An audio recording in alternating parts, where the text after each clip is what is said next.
अस्सलाम वालेकुम एवरीवन। आज हम कोड करेंगे के मींस क्लस्टरिंग का। के मींस क्लस्टरिंग का कोड करने से पहले हमें ये पता होना चाहिए कि के मींस क्लस्टर का एल्गोरिथम है क्या। ये एल्गोरिथम बनाया गया था अनसुपरवाइज्ड मशीन लर्निंग के लिए। मतलब चीज़ों को उनके फीचर्स के मुताबिक कैटेगराइज करना, उनके फीचर्स के मुताबिक उनकी ग्रुपिंग करनी, उनको मुख्तलिफ ग्रुप्स के अंदर डिवाइड करना और मशीन को ये पता होना कि उस फीचर के मुताबिक इस चीज़ ने किस ग्रुप के अंदर जाना है। तो इसका कोड करने से पहले हमने कुछ लाइब्रेरीज इंपोर्ट की हैं। सबसे पहले लाइब्रेरी इंपोर्ट की पांडास। ये डाटा सेट को रीड करने के लिए यूज़ की जाती है और डाटा सेट के ऊपर मुख्तलिफ ऑपरेशन परफॉर्म करने के लिए। इसके बाद हमने जो लाइब्रेरी इंपोर्ट की है उसका नाम है नमपाई। नमपाई को अरे के ऊपर डिफरेंट ऑपरेशन परफॉर्म करने के लिए यूज़ किया जाता है। इसके बाद मैटप्लॉटलिब, इससे डाटा विजुलाइज किया जाता है डिफरेंट चार्ट्स में, डिफरेंट ग्राफ्स के अंदर विजुलाइजेशन ऑफ डाटा को करने के लिए हम मैटप्लॉटलिब का यूज़ करते हैं। इसके बाद sklearn की लाइब्रेरी इंपोर्ट की गई है। ये हम मशीन लर्निंग के लिए यूज़ करते हैं। सबसे पहले हमने टेम्प के अंदर एक डाटा सेट के अंदर फ़ाइल को रीड करवा दी है। इस फाइल को रीड करवाने के बाद जितना भी इस फाइल के अंदर डाटा बढ़ा हुआ था, जो कि CSV की फ़ाइल है फॉर्मेट की, वो टेम्प के अंदर चला गया है। तो हम इस सेल को रन कर लेते हैं। अब देखते हैं कि टेम्प के अंदर क्या है। अब ये टेम्प के अंदर कुछ डाटा आ गया है। इसके 5 कॉलम्स हैं, x1 x2। इसमें से हमने कुछ कॉलम्स को चूज़ करना है अपने फीचर्स के लिए, और इसमें जो ये चेंज का कॉलम है इसको हम क्लस्टर रखेंगे, मतलब ग्रुप्स। अब इसमें 3 तरह के ग्रुप्स हैं, 0, 2 और 3 आपको नज़र नहीं आ रहा, लेकिन रोज़ ज़्यादा है क्योंकि कुछ रोज़ शो हो रही हैं, कुछ मिसिंग है। जो मिसिंग है उनके अंदर 3 भी लाजमन होगा। अब सबसे पहले हम इन कॉलम्स के लेबल चेंज करते हैं। मैंने एक df और वेरिएबल ले लिया, ये कुछ भी हो सकता है, किसी भी नाम से हो सकता है, XYZ एक्सेट्रा। तो इसको ग्रुप के अंदर मैंने इन कॉलम्स के लेबल चेंज कर लिए हैं और इसमें से स्पेसिफिक कॉलम्स चूज़ कर लिए हैं जो मुझे चाहिए फीचर्स के लिए। तो मैं इस सेल को रन कर लेता हूँ और अब देखता हूँ DF के अंदर आया क्या है। अब मेरे पास DF के अंदर 2 कॉलम्स आ गए हैं। जो x1 का था वो x के नाम से, जो x2 का था वो y के नाम से, और चेंज को मैंने क्लस्टर के नाम से रख लिया, मतलब ग्रुपिंग। इसकी मैं ग्रुपिंग कर रहा हूँ और ये इस ग्रुप के अंदर डिफाइन किए जा रहे हैं।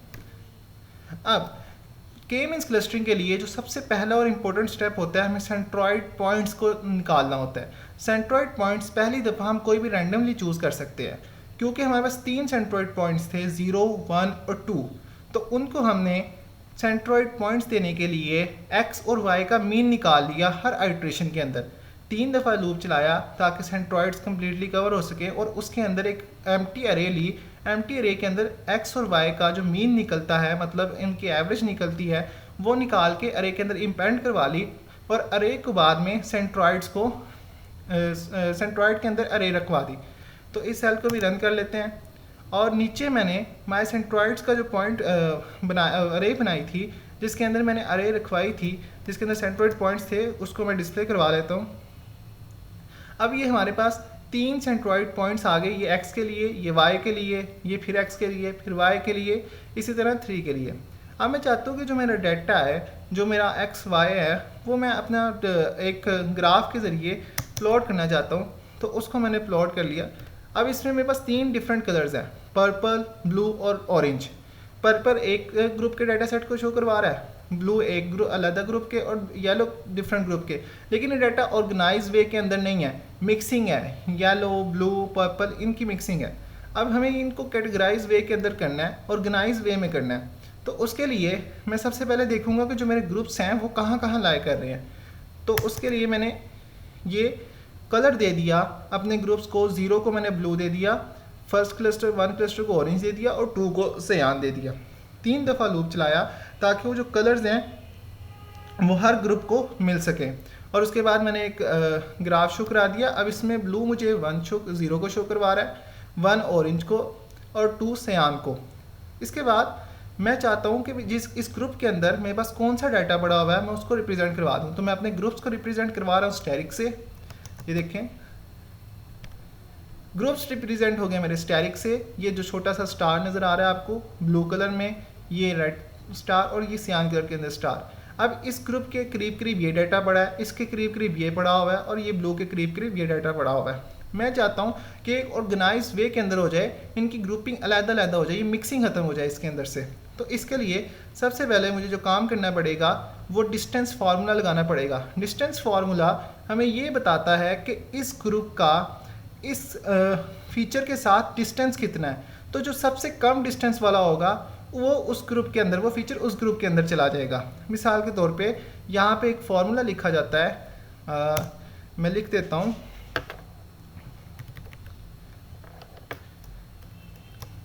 Brackets x1 minus centroid point का square plus x2 minus centroid point का स्क्वायर, और ये सब एक ब्रैकेट के अंदर।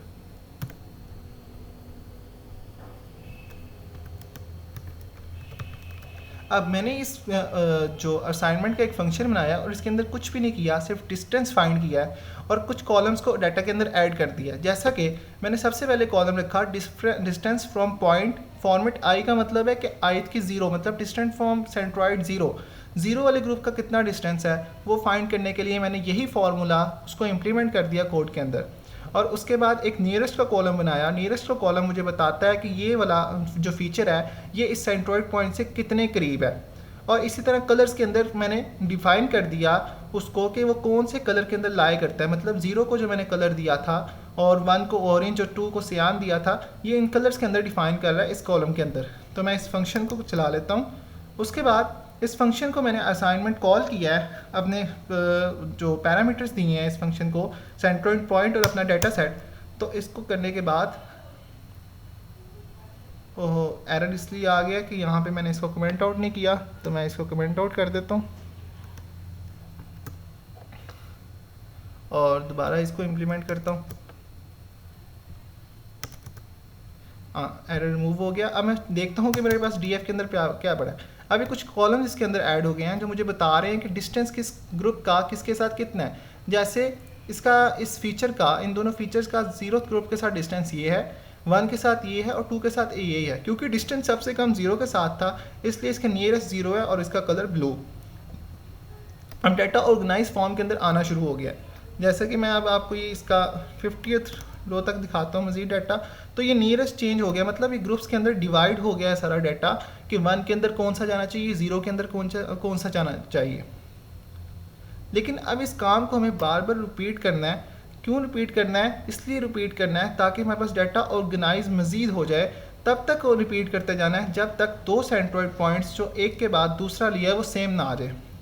अब मैं इसको अगर प्लॉट ग्राफ के अंदर देखना चाहूँ तो ये डाटा मेरा जो मिक्सिंग थी ऑरेंज और ब्लू की वो ख़त्म होगी, लेकिन अभी तक कुछ है। इसलिए दोबारा मैं अपने सेंट्रॉइड पॉइंट्स को अपडेट करूँगा यहाँ पे। अब दोबारा सेंट्रॉइड पॉइंट्स को अपडेट कर लिया। अपडेट करने के बाद मैं इन सेंट्रॉइड अपडेट के फंक्शन को कॉल करता हूँ। अब मेरे पास सेंट्रॉइड पॉइंट्स चेंज आ गए, सेम नहीं आए पिछली बार की तरह। अब इन सेंट्रॉइड पॉइंट्स को यूज़ करते हुए दोबारा मैं असाइनमेंट करता हूँ इनकी। असाइनमेंट करने के बाद दोबारा इसका ग्राफ देखता हूँ तो ये डाटा उससे भी ज़्यादा ऑर्गेनाइज वे में आ गया। ये पहले डाटा था, अब ये वाला डाटा आ गया। तो अब मैं देखता हूँ कि अब जो मैंने इसको काम को कब तक करना है, एक लूप लगा दिया। इस नियरेस्ट को तब तक करते रहना है मैंने जब तक मेरा पिछला सेंट्रॉइड पॉइंट अब के सेंट्रॉइड पॉइंट से इक्वल नहीं आ जाएगा। तो इसको देख लेते हैं। अब लास्ट पे ये तब तक करता रहेगा जब तक दोनों पॉइंट्स इक्वल नहीं हो जाएंगे। अब मैं अगर अपना डाटा देखूँ तो ये फुली ऑर्गेनाइज्ड वे में है। इसमें बिल्कुल ही अलहदा है, ब्लू वाला ऑरेंज उससे अलहदा और सियान सबसे अलहदा। मतलब कोई डाटा ओवरलैप नहीं कर रहा है एक दूसरे के ऊपर। यही था K-मींस क्लस्टर। वीडियो देखने के लिए बहुत बहुत शुक्रिया। अल्लाह हाफिज़।